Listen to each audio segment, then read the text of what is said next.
evening, Josh. I'm very well, thank you. Well, it's, as always, a mixed bag. The Daily Telegraph, they cram more news in on the front page than any other paper. The illustration is of King Charles appraising Angela Rayner from the rear in a very approving manner. Almost salacious, you might say, but that's just a little tour of Nansledden, the new build development in Cornwall. However, Farage deal is for the birds, says Bad Enoch. That's the main headline, and this is Kemi Badenoch dismissing the idea of any kind of election compact, any kind of attempt to bring reform voters and indeed members of Parliament back into the Conservative fold. This feels to me like a 90s rom-com. It's like Tom Hanks and will they... Are we back on King Charles and Angela again? Possibly. Now? There's a lot of love in the air here. Insomnia in Islington. Something like that. Yeah, they're like, he says he's not interested, she says she's not interested. I'm going to make two observations. Firstly, nobody at this point would commit to this or even allow it to become an idea that could fester, that could become a question. She has to absolutely bat it away as far over the boundary as she possibly can. Secondly, I'm not sure he's talking to her. I'm not sure that's who they're talking about. I don't think that's who they think is going to be leading the Conservative Party, the reform tendency, by the time it comes to the next election. I think there's a lot of suspicion that Kemi Badenoch, if she is to hold on, would genuinely have to steer the Conservative Party so far away from Farage. But their polling is disappearing in the gap between the two sort of high points at this point. And I think it's much more likely that Farage will steal a significant rump of the Tory party, the sort of generic tendency, rather than making any kind of negotiations or approaches to Badenoch. Yeah, I mean, it must be frustrating for Badenoch in that she spent her first 100 days, Bruce, just batting away reform, as opposed to what she's meant to be doing in opposition, which is dealing more with Labour, right? Yeah, but then it's interesting what you say, that you don't think she'll be the person to kind of take them forward or what. No, I don't think so. Who do you think it'll be? Well, at this stage, I mean, the obvious other contender would be Jenrick, but I'm not sure he's that strong either. But I think he would be more likely to be bringing with him a significant part of the Tory vote if they were to negotiate with reform. Do you like her? In 2 or 3 years. I really like her, yeah. Right. I think she's had a tough start. Maybe but you really like her. You're a Labour voter. See, well, that's what a lot of people feel they're getting at the moment. They're getting a lot of people who are saying this is you, the Tory party, this is how you should reevaluate. Well, no, I liked how she was standing up to Labour, is what I like. I think Labour have been a great disappointment. So, no, I don't like her because I think she's on the left in that way. I think that she's been the most common, speaking a lot of common sense. Certainly, it's just around the whole gender identity stuff, she was very strong on that. That's disappearing in the rearview mirror for me now. Immigration is the big thing that everyone has to understand. Get that. I think all three parties, we've got a bunch of stories coming up that Labour's getting it. Everybody's all about immigration now.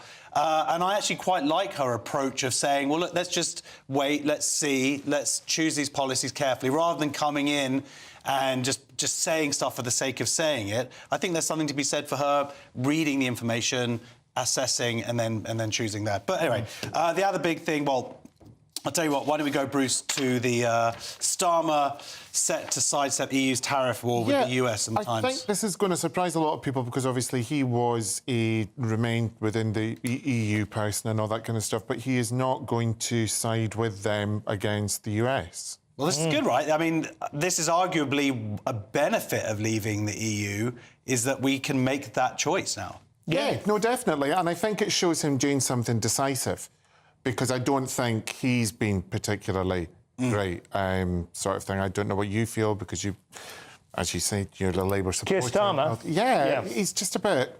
No, I'm disappointed. Yeah, no, I think it's been a bit of a wasted opportunity. Yeah, he wasn't the person I thought he was going to hopefully be. Who would you have hoped would have been in the top job from Labour? Out of those three? Oh God! No one. I mean, that's it. It's a tricky one. I mean, really, Nicola Sturgeon was always my favourite. Well, clearly, she's everyone's favourite. I think she's even Nicola's favourite. Yeah, I think that's the thing. The other thing that is shown on the Times is Angela Rayner wearing brothel creepers to meet the King. Yeah, I'm not necessarily sure that is... Is that allowed? Is that treasonous? Well, I think so. It's treacherous. Something's I wrong. will say this for Keir Starmer, and this is all because you're stepping up for Kemi and I'll step up for Keir Starmer here. I don't think they anticipated Trump winning and being quite as much of an extraordinary gale force wind as he's been. Since his inauguration, he has driven the news agenda so extraordinary, had such a monopoly over the force and the direction of the world stage. The EU is reacting to him, Mexico is reacting, even China is reacting to Trump. And Starmer has not had very much I think that's their fault, because I don't think they have been on the political pulse. And I think too many in Labour listened to that stupid podcast with Rory, whatever it is, and they, who was so convinced that. And anybody who was closer to seemingly the street, it was quite obvious that Trump had a headwind and was basically going to win. And what that meant in terms of him coming through and speaking common sense. But yes, you're right, it's reactive as opposed to... This story partly also is about...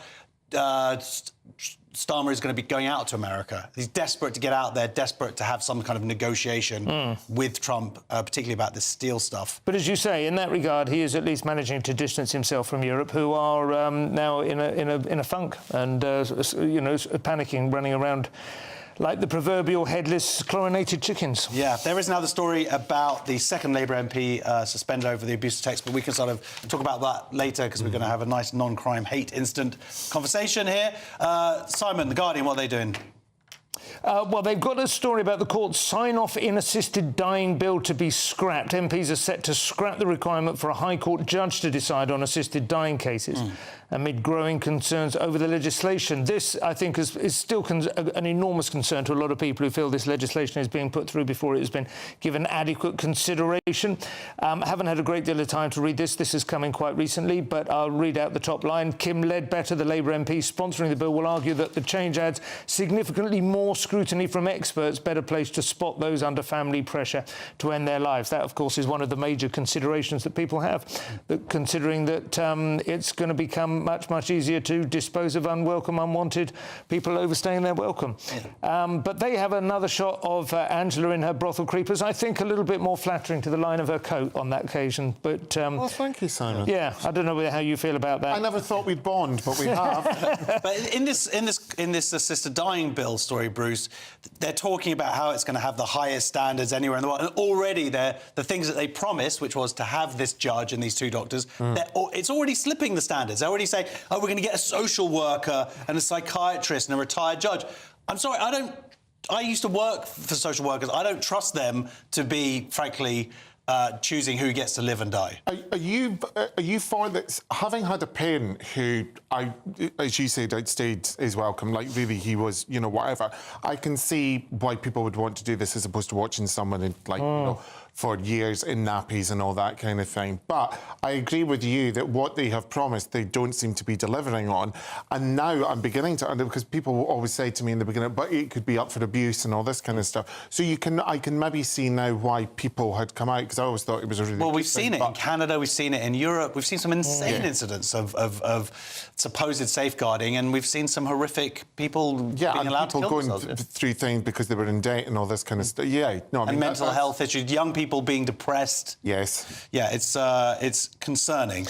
I think at this stage, to be fair, young people being depressed would certainly not qualify. You have to be within 6 months, according to medical experts, of a terminal illness. Although, of course, to its natural conclusion. So all you get to do is eliminate the last 6 at this present moment. I do tend to agree with you about the slippery slope. Well, again, it starts there, and it starts as a concept, and once it gets introduced, then that's when changes get made. Also, this 6 months thing.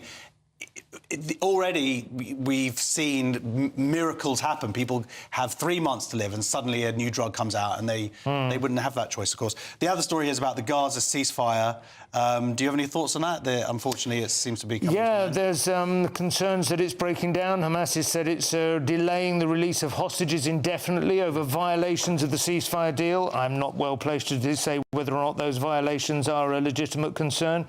But it hasn't been going for very long, is it? 3-week-old ceasefire. Actually, that's more time has passed than I would have guessed if you'd asked me. But, I suppose it's holding out fairly well, considering by the standards of that part of the world. Well, what people are saying is that because the last 3 hostages that were released, I don't know if you saw those images of those... Were in bad physical health, They were, obviously, they've been tortured. Trump has been talking about this as well, hasn't he? Yeah. The visuals have not worked out what Hamas thought they would. And now it seems to be that we're sort of moving into more hostages who've been treated like this, tortured. As they're coming out, those visuals do not play to Hamas's advantage, Bruce. No, because they came out emaciated and all that kind of stuff. And, I mean, don't get me wrong, as you know, I go up and down. I wouldn't mind a bit of emaciation, but not in that way.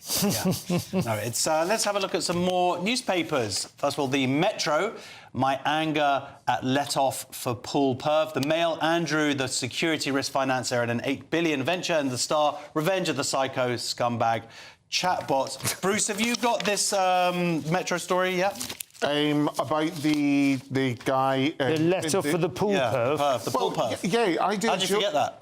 What? Well, the thing is, it couldn't have been me because he was in a disabled air vent. No, the air vent wasn't disabled, but he was in an air vent. Looking through an air vent in the disabled toilet. In the disabled toilet, sorry, right. Okay, I've been in many toilets in my life, but never a disabled Possibly one. standing on his own wheelchair. I think. Like Little Britain, he actually walks off with the wheelchair. Like Andy. Pushing the wheelchair at the end of it. But do you know what? I mean, I'm not saying that this is right at all. It happened in Putney. I mean, perverts in Putney. That's a nice area. You've seen that video? I'm in it. Yeah. There is a serious point to this in that he was let off with a caution. But this is the whole thing. I don't understand. And that's why the complainer, she's now livid, deservedly so. But because he'd shown remorse, so what kind of remorse do you show for standing on your wheelchair peering at someone changing out of a bikini through an air vent?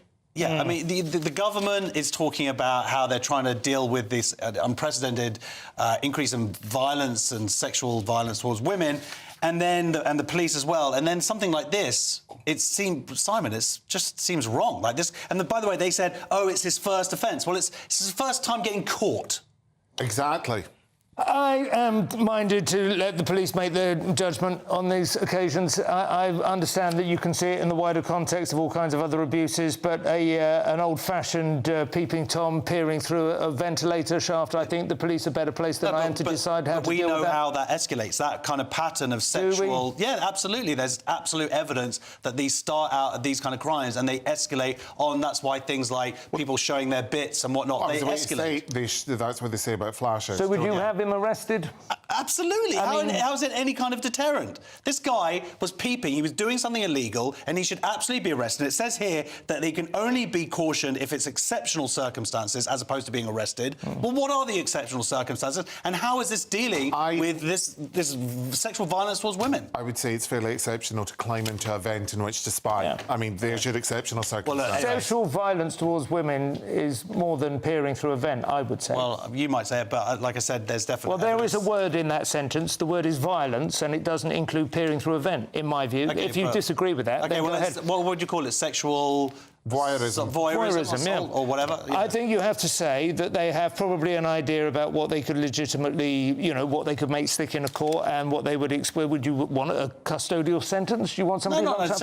I would like it to be taken through the court system rather than just being let off with a caution. I don't know what message that sends out to this person and to the victim and to women in this country in terms of what's acceptable or not. That this guy just deserves a caution. I think it's disgusting. Anyway, but you know what? That's my vent. And we've seen through it now. Very good. That's the front pages thoroughly looked at. Coming up, we find out who's had a non-crime hate incident recorded against them this week, how many security escorts it takes to escort an illegal migrant onto a plane, and who's escaped deportation all together. It's a mad story. This is Headliners, only on GB News.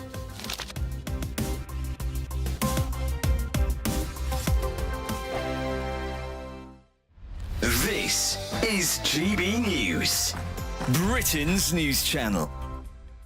Feathers McGraw, Wallace and Gromit's their villain, has become an unlikely hit at UK tattoo parlours. He's menacing. He is, yeah. And in fact, he doesn't speak, and he's got this glove on top of his head trying to convince us he's a chicken or something. And that is a real tattoo that someone has decided to have there. What do you two think about tattoos? Are they express themselves? Or? I love it. So I've basically got Dr. King. There we go. Me.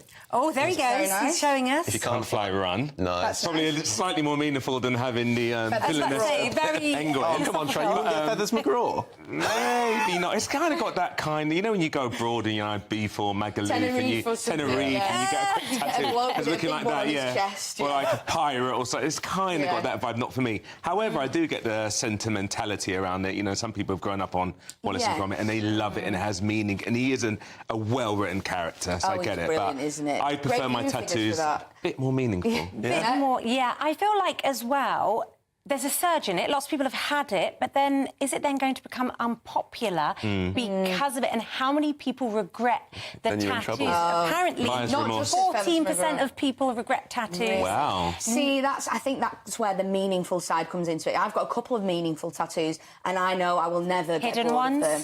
Not one on my wrist, one on my ankle. They're not hidden, but yeah, I think because they mean something to me, I'll never get bored. Yes, exactly. I think that's important. If you're gonna, you know, a tattoo's for life, isn't it? That's the thing. It's got to mean something. Have you not? I'd be indecisive. I think I'd get something. I want to keep on my body forever. If I had about 6 or 7 pints and then stumbled into a tattoo parlour, you'd come out with something that. chaotic. I'd be able to pronounce a disaster. Yeah, a disaster could happen. Then I walk out. Oh no, I've got this for the rest of my life. You might become addicted. Well, let's hope not. Some people do. Don't they? GB News, the People's Channel. In the GB Newsroom, we bring you the news as it happens. With our team of dedicated journalists across the UK. We're ready to keep you up to date with what's happening every half an hour, every single day. Bulletins here on GB News. The People's Channel. Britain's news channel. I'm Christopher Hope. From pop stars to politicians, I'll interview anybody in a pub who's got a political opinion. Join me every Friday on Spotify, Apple Podcasts, YouTube or gbnews.com, or wherever you get your podcasts. This is GB News, the People's Channel. If you want your news to be straight talking, this is the nightmare for the Conservatives again. down to earth, It's not just Nottingham where this is happening, is it? and most importantly, honest, Hard-working, middle-class taxpayers, they'll get their book thrown at them. then catch me, Martin Daubney, Monday to Friday, 3 till 6 p.m. on GB News, Britain's news channel.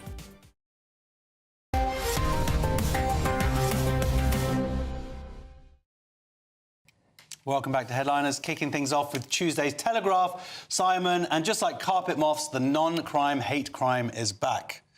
Like what? Carpet moths? Yeah, you don't get carpet moths? No. Like wooden floorboards? They come back, do they? You cannot get rid of them. OK, They're a that's nightmare. interesting. They're the bane of my life. I mean, this sounds like a conceivably appropriate use of it. The WhatsApp chat, which is bringing down Labour MPs one at a time. The word vile, of course, which is the current word of the moment, is being applied to these. And some of them seem to be pretty off-colour, I have to admit.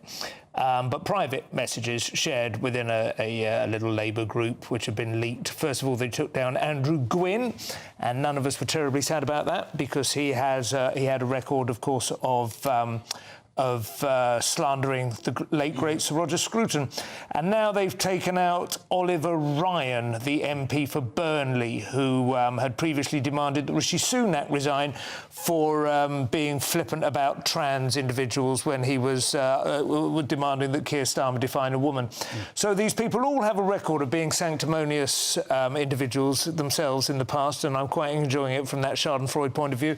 But it has to be said, as a matter of principle, I think it is important that private conversations remain private, and that if people are in a WhatsApp group, they're entitled to think that their comments are to be taken in the same spirit of, a drinking session in a private tavern or whatever. That if you were to abuse your own constituents in the kind of terms that they've used in these, as I say, these chats, these private chats, then that would be another matter. But they've not done so, and I think it's a worrying sign that we're expecting people never to let their hair down and use a bit of gallows humour. It's an interesting one, isn't it? Like, if it had been a conversation, Bruce, and I do agree with what Simon's saying, but say it had been a conversation, then been overheard, or someone had plugged into or whatever, and they were talking about a constituent, because they have disparaging about their constituents and pensioners and whatnot, and that conversation was quoted to the public. You could expect this sort of furore and the publicity and the resigning, and that seems somewhat fair enough. But as Simon says, this is private communication between friends.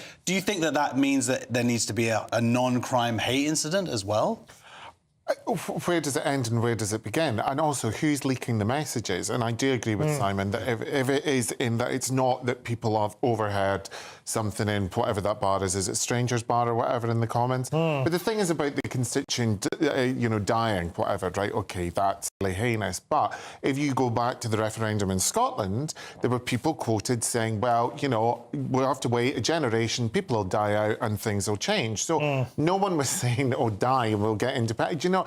It's all the way that it's being interpreted and brought back to us. And again, I would like to know who's... Because I thought the whole point about WhatsApp is it's all encrypted anyway. But I think supposedly someone showed somebody some messages. Yeah, must have been screenshots. Yeah, and then this was... And supposedly they'd reported it over the last year, like 3 times. I would just say, by the way, the non-crime hate incident, I think, is the least of his worries. He's been sacked, he's been suspended. His political career, if not over, is going to take a significant hiatus now, this young chap. Might not be the worst thing that could happen to him, to be honest. Apparently, he joined the Labour Party at the age of 15, and he was within the machine by 19. And, yeah, some people are saying he was parachuted into Burnley with no particular... with the place. I believe. Yeah, so it's probably quite a good thing for him to be turfed out of the party and go out, maybe go around the world, go and like hang out with Depression-era hobos in Oklahoma or something and, get a little bit of grit between his feet. What do you think the WhatsApp group was called? Like, we can't figure out to not write stupid stuff on WhatsApp. On that front, the other thing that is disappointing is it's just not very funny. They're not very witty. The slurs which they've used in order to describe some council or something, It's far left, I think. But it's very, very poor. I mean, it elevates my own self-worth, certainly, when I think about how much better, more creative my own slurs are. You write some beautifully disgusting stuff in that WhatsApp group.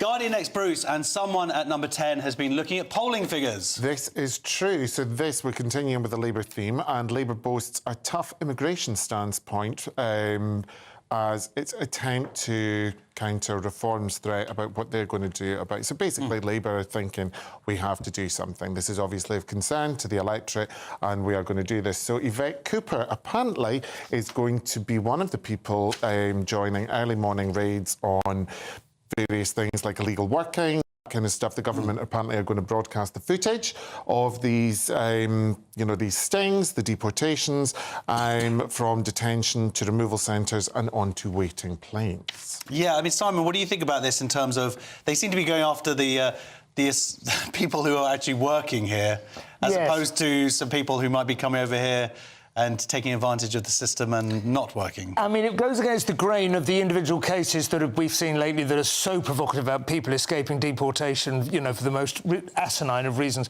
But to be fair, I suppose it is OK for them to try and elevate some of the figures of the work they're doing in the background, the bread and butter stuff. 16,500 failed asylum seekers have been deported. Half of them have left the country voluntarily. Those are fairly decent numbers. They're reassuring that something is happening, I suppose, that it isn't a total gridlock. But there are obviously, I mean, this is the trouble. It's a little bit like Stalin with his one death is a tragedy, a million is a statistic. You have the same feeling, don't you, with asylum seekers? You get one vivid case of somebody defying the system, locking up the courts, costing us millions in his defence fees, and that just overwhelms any sense that you might have that working away quietly in the background, bureaucrats are sort of trying to work their way through the backlog.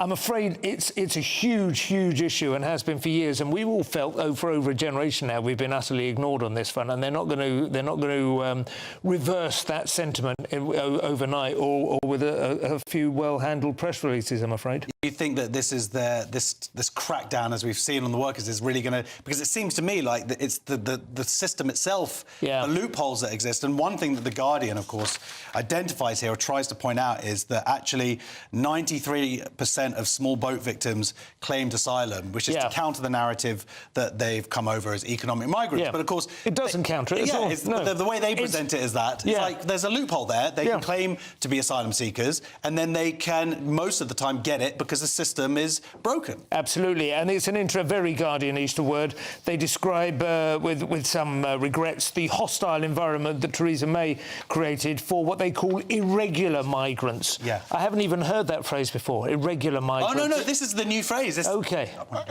Is this to do with dietary requirements for the irregular migrants? That's the new word that everyone's using that's OK to use. I want to do one more story. Bruce, this is the Telegraph. Pakistani paedophile one. This is an insane story. This is a Pakistani paedophile escaped deportation because it would harm his children. Now, immediately you would kind of think, keep him out the way of any children, including his own. So this guy who'd gone after prepubescent girls aged 12, 13 and 14, although he has done a prison term or is in prison, they have said that he's not going to be deported because this is bad for his toddlers. Now, the reason it came about that he was after these young minors was because his wife had given up on the more romantic side of life due to COVID. Yeah. Which, yeah, really? Simon, you were just talking about this, these kind of examples. Yes, this is maybe one of the most egregious I've ever seen. Well, it's horrific, but they happen daily now. I think 2 days ago we had the Albanian who couldn't be deported because his son... His nephew. Has grown up disliking Albanian chicken nuggets. Chicken nuggets one. And there was one also with the nephew, and that would, like, decline... he wouldn't have a father figure or something. Oh, yeah, another one, yeah. But this one is insane. Yes, it is. It's disgusting. And as you say, how you can possibly marry the idea that he is a threat to prepubescent girls who are in fact decoys. I mean, that's slightly alarming as well. I assume they meant there were no physical 12-year-old girls who were decoys. They created online entities which were being managed by the state.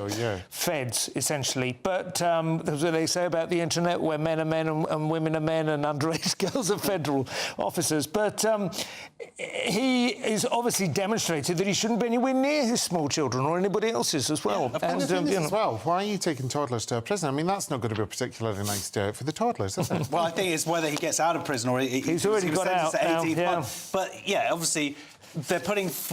I don't know if he should be around his children at all, but the point is, I don't want him around British children. Why is he here? It's crazy. And so this is what we're talking about here, just in terms of the system being broken and having some judge at the lower level making these kind of calls and putting other children in this country in danger. Yeah, and costing us a lot of money as well as we process these people endlessly. Coming up, does our new health minister have a healthy grasp of biology? No. Have British taxpayers been getting value for money for removing body parts? No. And what does Gen Z think of dear old Blighty? This is Headliners, only on GB News.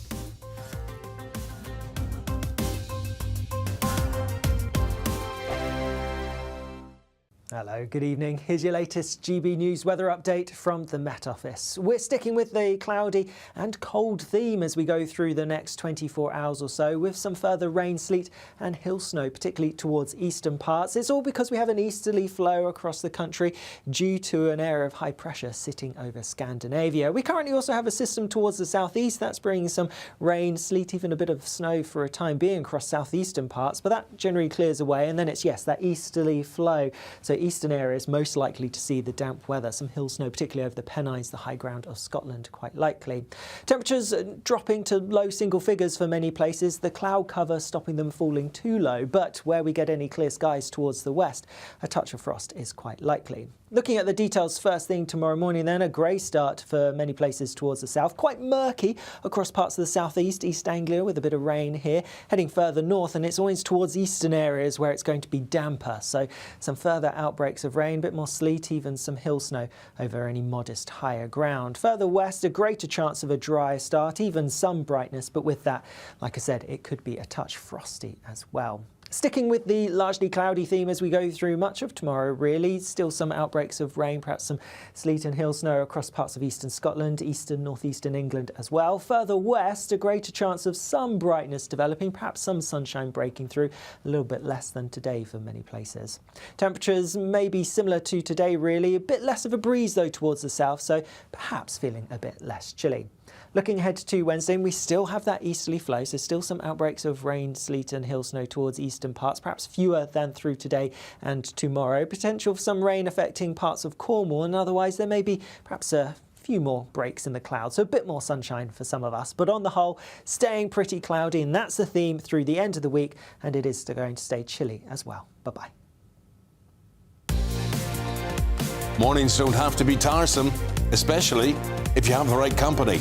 Wake up to news as it happens, opinion and debate, and of course, a little bit of entertainment too. Because when the kettle's on, we're on. That's Breakfast on GB News, a show worth waking up for. Every morning from 6 a.m. Only on the People's Channel, Britain's news channel. We'll spread the news, you spread the word. Hi, I'm Michelle Dewberry, and my show is your opportunity to cut through all the noise and dive in headfirst to some robust debates. Ideas clash. Situation, isn't it? Because the failure is... You're deliberately avoiding my point. Nothing's held back. And if you think this is the end of it, wait for more. And we do not shy away from the difficult stuff. Sometimes I want to shake people and say, if only you understood. So join me on Jubes & Co. weeknights at 6 p.m, only on GB News, Britain's news channel.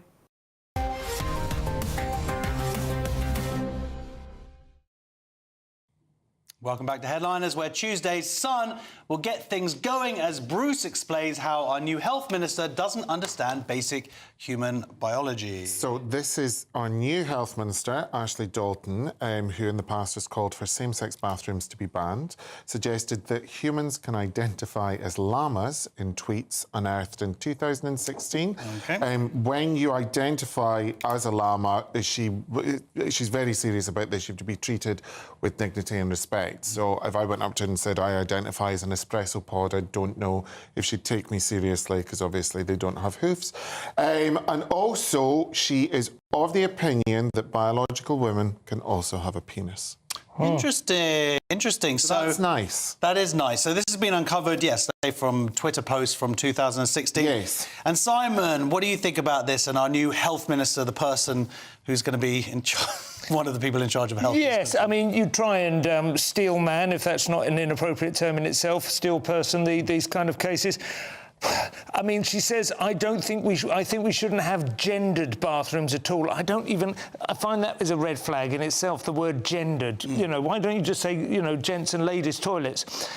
I think it's the fact that anyone can think that there are no good reasons for having separate toilets for different sexes, I can't see any way out of that, to be honest. The llama thing, I suppose there was a brief point, wasn't there? God, it's so difficult. There was a point a couple of years ago when everyone was skating around, I mean, almost everyone in government, in the Tories as well, I'm ashamed to say, was skating around this idea that if you had some kind of weird delusion, then the best way of dealing with it was to have delusion-affirming care, for want of a better word, and that people would say, if you want to pretend to be a llama, fine, carry on, fill your boots or whatever it is that a llama would do. But the point is, at what stage do the state endorse and support your claim to be a llama? If a llama had certain rights, access to certain services, to shelters or refuges, then it would be important. Since llamas don't, since a llama is an absurd thing, I suppose she just thought it would be an easy way to wave it away. The question is, does she have any sense? Does she have any backbone? Does she have any commitment to, scientific-based reality, or is she just a weather vane? A lot of people were weather vanes a few years ago. I'm hoping this kind of nonsense is going away now, and maybe we are running out of, people whose poor record over that brief spasm, that brain spasm we had. I think you're being a bit optimistic, because with everything that you said, put in trans women into those rights, and in a lot of cases, we're still exactly where we were in many institutions. And when someone like this, I mean, again, you look, it's changed so quickly. As you say, Trump, what's happening, it's rushing past us, but how someone is so bad at politics that they can't read the wind and think, I should probably have a look at my Twitter feed and see what I said a couple of years ago about this kind of stuff, men having, women having penises. But it's exactly that. Why wouldn't you go through your previous Twitter? But, I've seen it done with comedians. They've been hoisted by the petard of comments that perhaps they shouldn't have made, true. Whatever. So why wouldn't you, if you're going in for a talk, because she wasn't just told yesterday, by the way, this will have been in discussion for a couple of days. So it's like, get your house in order. But also, I don't want, of course I don't want, but I am concerned that we have a health minister who possibly is still captured by this ideology that women can have penises. This is someone who's going to be dealing with the health of this country. And to not be able to recognise basic biological facts is a real concern. And if she does think differently, she should. And there should be some level of accountability now for people who are like this and now find themselves in positions of power, or who are still in these positions, to say, what do you think? Yeah. And, you know, and if you want to change your mind, that's all good. But at least come forward and be honest about it and say, all right, I didn't realise and I went along with this stuff and I didn't... You know, Wes Streeting was pretty good about that. He did come forward and he said, I didn't really get it all. And then he read into it and he came forward and said, I was wrong. He put his hands up and then he made steps to change it. I haven't seen anything from Ashley Dalton here. And I think that this is why they need to be held to account. I do think the llama thing is ludicrous. Yes. Like, seriously, I just don't think that should be indulged Well, it feels like it must have been chosen as a question in order to expose the lunacy, and she probably thought, I will say yes. You know, I'm not going to play your Team silly llama. game. You know, yeah. Right. The llama farmer. So, more women with willies in the Telegraph, Simon. Yes, Dr. Beth Upton, Dr. Beth, formerly known as, I don't know, but the doctor is playing with language in order to try and wind up this court, it seems, but to avoid confronting the fact that Dr. Upton has made a biologically female colleague very uncomfortable by being forced to share female changing rooms with them.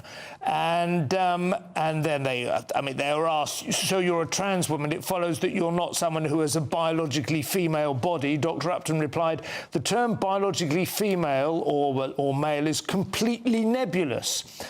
Well, that really is ridiculous. I mean, putting aside MPs trying to sort of, you know, not scare the horses, but for an actual doctor to say biologically female or male is nebulous is ridiculous. It should be disqualifying. And for a biological male to say, I'm biologically female, no, you're not. You're really not. He's saying, without wanting to appeal to the dictionary too much, I am female and I'm a biological entity. I'm organic. I'm not an android. Therefore, I'm biologically female. That is ridiculous. That would get you a clap in the ear if you were 6 talking back to a teacher.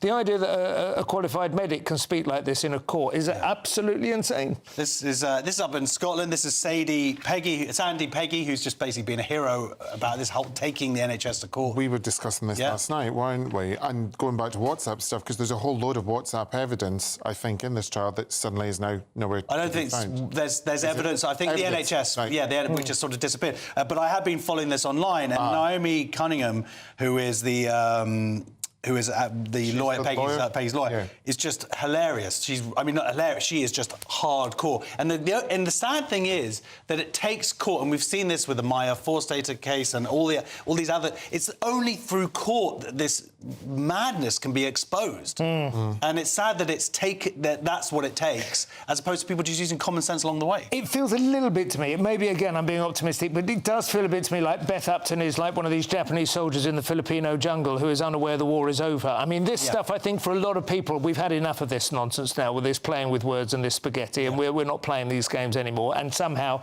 Upton believes that they're going to get away with it. And as you see them being escorted into court with all their friends to support them, and it's ridiculous. This is a sort of 6'2" biological male. Yeah. Right, Gen Z patriotism in the Times, Simon. Oh, OK, jumping ahead. Right. Yes, Gen Z, they're doing a big survey in the Times. They say Gen Z think UK is... We call it Gen Z in this country. This is a little bit of kowtowing to America. Gen Z think UK is racist and would not fight for their country. So the Times have followed up a survey it did 20 years ago, and they asked millennials a batch of questions, how they felt their country and how they felt about their responsibilities and their rights and so on, and their connection to the United Kingdom. And it seems that they've become a good deal more disenchanted, I suppose, over the ensuing 20 years. This new generation, sour, they feel they've been dealt a bum hand by fate, finding themselves in the United Kingdom in 2025. The previous lot, as they say, they came of age at the end of the Cold War, the 90s. We all know it was the best time for pop and sitcom, and they were all feeling quite sort of confident and Britpoppy. This new bunch have absolutely they feel no duty, they feel no gratitude. They sound quite psychologically scarred, some of them. To say only 11% of them would fight for Britain, I don't think that's particularly surprising. Young people have not had to consider the possibility of conscription for several generations now. I mean, my father did national service. He was one of the last, and he's 95 in a couple of months' time. So that kind of thing has drifted away. But there's a general feeling about half of them consider the country to be systemically racist. It's very disappointing, really, to be honest. Yeah, I mean, Bruce, what do you think? These are going to be the people, they're going to be running the show pretty soon. Well, it's true. And none of them are drinking or smoking or doing anything like that. And that maybe sound trivial, but they don't seem to want to interact. I'm not saying that you have to interact by way of smoking or drinking. They weren't doing what we were doing as teenagers. That's the whole thing. They seem to live a very, very different, insular life in which everything seems problematic, it seems triggering, and they just kind of seem upset a lot of the time. Well, I don't know why. Well, I think that's the way that they've been raised and how our institutions, frankly, have failed them. I think there is definitely some argument that they have been let down and that they are right to not trust some of the institutions. But I think that we have failed as a country to give them hope, to give them pride. I mean, it's psychologically so much easier, isn't it, to capture somebody's attention, as it always has been with the newspaper industry or whatever, with a shocking story of somebody getting treated badly at the hands of the police, a suspicion of bigotry or racism or prejudice. One of these people, Summer Nesbeth, her name, I assume her, 23-year-old model and journalism student, half Indian, half Jamaican, believes that she has been stopped in stores to check that she's not stealing, has seen her father stop.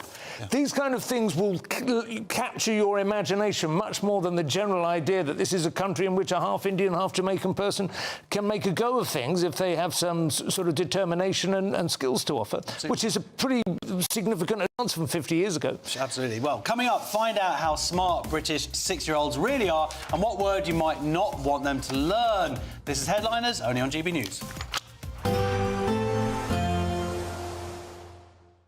You're looking happy. Well, the forecast looks good. So you've sorted the travel insurance then? All Clear Travel Insurance sponsors GB News Travel Destinations Forecast. The weather in the Mediterranean this week is looking a bit mixed. We do have some showers lingering, particularly around the Adriatic at the moment, parts of Italy and France as well. Thunderstorms recently across Malta and Sicily should be clearing off a little bit. Generally, there's some brighter skies for parts of southern Spain, though we do have this rain band pushing into areas of Portugal as well. Once that system does clear, though, it's generally expected to turn a touch brighter for western areas, though still rather changeable further towards the east. All Clear Travel Insurance sponsors GB News Travel Destinations Forecast.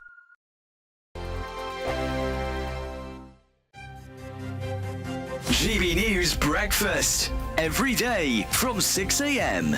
I'm really pleased to see this story. It's the news that bowel cancer screening, the age for that is going to be dropped from 60 to 50. And this is really, really important because bowel cancer is one of the biggest killers, and more people appear to be getting diagnosed with bowel cancer in their 50s. Not entirely clear why. And there was an inspirational woman called Deborah James who I actually met when I used to be the Shadow Health Secretary, and I remember meeting her when she had her cancer diagnosis and supporting her campaign, and she sadly passed away a couple of years ago, but it was a phenomenal campaign, and I think did inspire the nation. And this is so important. So people in their 50s are going to be sent these kits in the post. And I suppose my plea is just do not ignore these kits because you can deal with cancer if you catch it early enough. Yeah. So I mean, this is not the most pleasant thing to do, and a lot of us aren't used to it and talking about it and whatever, but it's essential, obviously, to do. Yeah, I mean, absolutely. And the other reason I wanted to sort of flag this is, I mean, we can sometimes make ourselves sort of pretty miserable looking at the newspapers, but this is undoubtedly a good initiative that the government have done this and that campaigners have persuaded the government to do this. So, look, I just want to plea to everybody watching, if you get one of these kits, use it. And, of course, I think it's really important within that to point out that this would not have helped Deborah because Deborah was 40 when she died. And what's really important when you see stories like this is to pay attention to what your body is telling you. And if you have symptoms that are weird, it is important to go to your doctor and to talk about them and to take the tests. GB News, the People's Channel. Join me, Nana Akwe, for an informative, interactive news programme with a difference. It's fun. No, he didn't say that, though.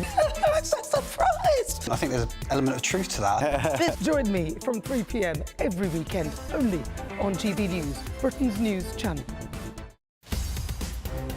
In the GB newsroom, we bring you the news as it happens. With our team of dedicated journalists across the UK, we're ready to keep you up to date with what's happening every half an hour, every single day.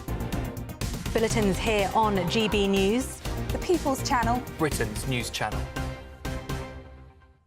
If you want your news to be straight talking... This is the nightmare for the Conservatives again. Down to earth. It's not just Nottingham where this is happening, is it? And most importantly, honest. Hard-working, middle-class taxpayers, they'll get their book thrown at them. Then catch me, Martin Daubney, Monday to Friday, 3 till 6 p.m. on GB News, Britain's news channel.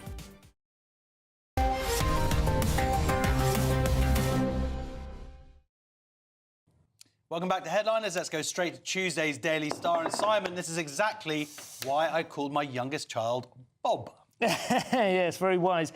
6-year-olds in the UK can't even spell their own name, a new study revealed, which is put in a really quite caustic way, isn't it? It's like they're quite disgusted, disappointed, the little blighters. I'll be honest with you, I have 2 kids, but they're 17 and 20 now, and I can hardly remember at what point you become infuriated that they can't spell properly. I thought you were going to say I can't remember their names. Well, I vaguely have it. I think it's Matilda, and the other one we call him Bear, but I can't remember why. Anyway, but there's a sponsorship deal once you get to the 3rd paragraph, and it's quite hilarious. The sponsors are Alpha Bites, which I think is a Bird's Eye product, which is a bit like Alphabetti spaghetti, but in sort of more hard, crunchy form, Alphabet. And it says the survey reveals strategies parents use at home to make reading and spelling an enjoyable part of their day, including spelling games, pointing out new words in books, and using letter-shaped foods at mealtimes. Simon, what a coincidence! What do you think, Bruce? 96% of parents think it's a good strategy. Yeah. Who knew? Well, what if they're dyslexic?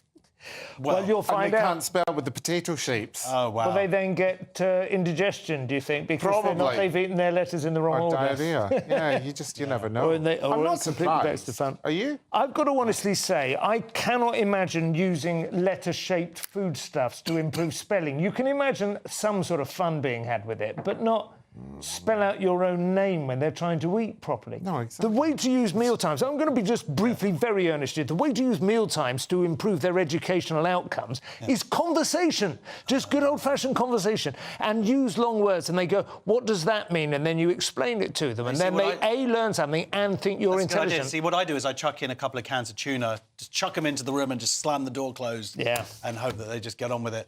Right, sorry seems to be the hardest word in the mail, Bruce. Yes. So, quote-unquote, I'm a gentle parent and I refuse to make my 5-year-old say sorry. It's disingenuous and my approach to teaching him empathy. A quote-unquote gentle parent, what does that mean? That they don't batter the child? Weird. Has revealed she no longer enforces her 5-year-old to say sorry because it's disingenuous. Kelly Medina Enos, 34 from North Yorkshire, turned to TikTok for parenting advice. Draw your own conclusions. When her son George, this is what I find disturbing, began hitting her at 18 months old. How annoying is this woman? Well, quite annoying, and also she's had lip implants, which I suspect is why the boy started hitting it. When I saw the picture, I was like, whoa. What do you think, Simon, though? Is that raising a psycho to not teach them sorry? Yeah, I mean, what annoys me about these stories is that they endlessly cycle through parenting strategies that have been used for generations. This is not new. People were angry with hippie parents in the 60s for being less invasive with a child's space or being more accommodating of their whims. It endlessly goes around and around, and this kind of strategy is to try and give them positive reinforcement. Say, would you mind keeping your feet on the floor instead of take your feet off the table? It's the exact same message, and basically whatever the child is listening to at the point at which they grow out of it is what the parent goes, oh, that worked, because wearing the purple hat. Yeah, I don't know. I think you've got to teach kids pleases and sorries. That's parenting's job. Show is nearly over. Let's take another quick look at Tuesday's front pages. Telegraph. Farage deal is for the birds, says Badenoch. The Times, Starmer set to sidestep EU's tariff war with the US. The Guardian, court sign-off in assisted dying bill to be scrapped. Metro, my anger at let-off for pool perv. The Mail, Andro, the security risk financer, an £8 billion venture. Star, revenge of the psycho scumbag chatbots. That's all we have tonight. Thank you very much to my guests, Simon and Bruce. Thank you for joining us here. I'm going to be back tomorrow night, joined by Kerry Marks and Paul Cox. And if you're watching at 5 a.m, then please stay tuned for breakfast.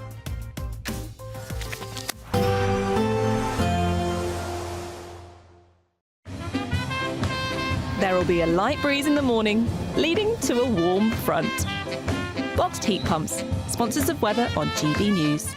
Hello, good evening. Here's your latest GB News weather update from the Met Office. We're sticking with the cloudy and cold theme as we go through the next 24 hours or so, with some further rain, sleet and hill snow, particularly towards eastern parts. It's all because we have an easterly flow across the country due to an area of high pressure sitting over Scandinavia. We currently also have a system towards the southeast that's bringing some rain, sleet, even a bit of snow for a time being across southeastern parts, but that generally clears away, and then it's, yes, that easterly flow.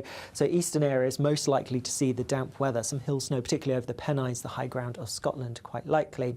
Temperatures dropping to low single figures for many places, the cloud cover stopping them falling too low, but where we get any clear skies towards the west, a touch of frost is quite likely. Looking at the details first thing tomorrow morning then, a grey start for many places towards the south, quite murky across parts of the southeast, East Anglia with a bit of rain here, heading further north, and it's always towards eastern areas where it's going to be damper, so some further outbreaks of rain, a bit more sleet, even some hill snow over any modest higher ground. Further west, a greater chance of a drier start, even some brightness, but with that, like I said, it could be a touch frosty as well. Sticking with the largely cloudy theme as we go through much of tomorrow, really. Still some outbreaks of rain, perhaps some sleet and hill snow across parts of eastern Scotland, eastern, northeastern England as well. Further west, a greater chance of some brightness developing, perhaps some sunshine breaking through, a little bit less than today for many places. Temperatures may be similar to today, really. A bit less of a breeze, though, towards the south, so perhaps feeling a bit less chilly.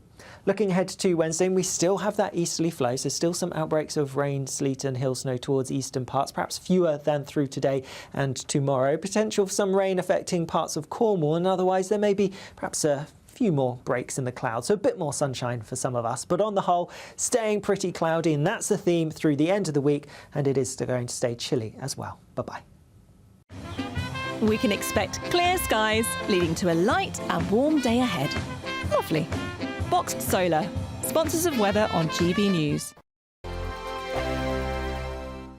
Don't miss your chance to be one of 2 big winners in our latest Great British giveaway, as we have 2 prize bundles that have to be won. First, you'll win a totally tax-free £10,000 in cash to spend however you like. You'll also receive the very latest iPhone 16, and we'll send you on a shopping spree with £500 to spend in your favourite store. For another chance to win, text cash to 63232. One entry costs £2 plus 1 standard network rate message, or text bonus to 63232. 5 entries cost £5 plus 1 standard network rate message. Go to gbnews.com/win. Entries start from just £2. Call 0903 681 3232. Calls cost £2 plus your network access charge, or post your name and number to GB11 PO Box 8690 Derby DE1 9TT. UK only. Entrants must be 18 or over. Lines close at 6 p.m. on the 7th of March. Please check the closing time if listening or watching on demand. Good luck.